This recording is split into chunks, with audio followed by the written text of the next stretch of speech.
Premiere Pro audio missing and unsynced video clips error. We are fixing that right now, guaranteed. This guide tackles the most common issues plaguing editors, ensuring your audio syncs perfectly. If your audio tracks are silent or out of sync after import, it's usually a simple configuration error or a corrupted cache.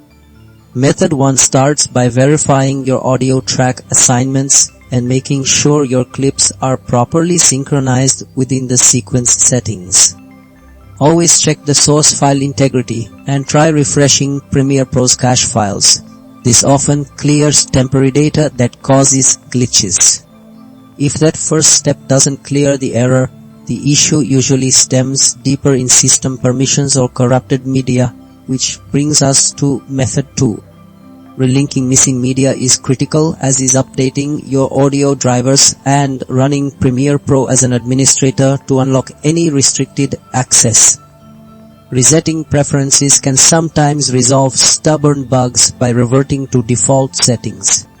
Method 3 delves into checking clip metadata and ensuring correct audio channels are assigned.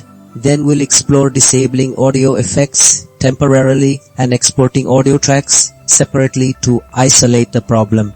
Finally, method 4 focuses on clearing all media cache files and updating your Premiere Pro version, as outdated software can cause compatibility issues. We'll also look at using different audio codecs and checking for plugin conflicts, which are common culprits for audio problems.